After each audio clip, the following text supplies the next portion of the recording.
There's another development that's been happening domestically that I think really illustrates the consequences of cutting government. And we're seeing this in a very tangible way. So that's food contamination.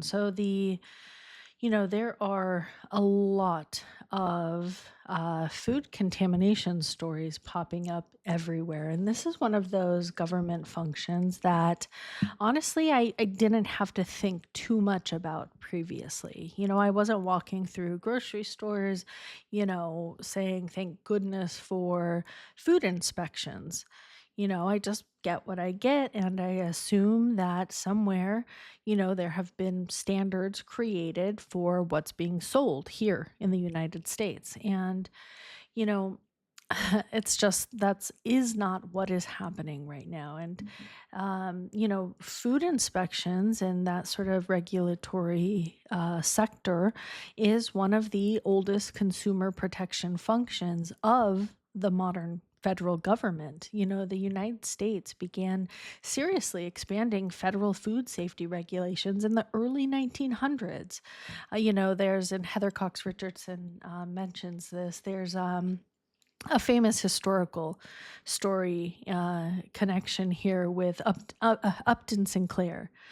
He published The Jungle in 1906, and Sinclair was actually trying to expose the exploitation of workers and make a much broader argument about capitalism. But Americans read the horrific descriptions of meat packing plants in those writings and basically said, wait, what? We're eating what? And there was a whole public reaction that really helped drive federal food safety reform. And that sort of really pushed things over. And that's the thing about government regulation.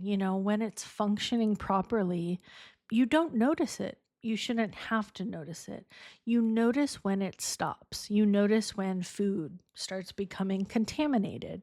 You notice when water isn't safe. You notice when an airplane system fails. You notice when infrastructure breaks down. And, I think we're beginning to see that more clearly. I know that we're seeing what these cuts actually mean beyond headlines saying that, another 1,000 government jobs disappeared. Those jobs, they're attached to functions that affect our everyday life in every possible layer. And, that's where things sort of stand right now. We have the Iran conflict that has moved far beyond the original military strikes. We have American sailors that are really reportedly feeling the consequences. We have Iran, who's gained significant leverage through the Strait of Hormuz. There are the other concerns around other major shipping choke points near Yemen. We have Trump, who simultaneously is creating new tension with South Korea while really maintaining a very different posture towards North Korea. And then we have Natalie Harp, who has suddenly become part of the political conversation after John Ossoff. So we've got a lot going on. There's a lot of situations that just, you know, I don't know where to turn lately. It's just one thing after another. We're really beginning to see how these midterm elections might impact what's going on. And these are stories that I will keep following.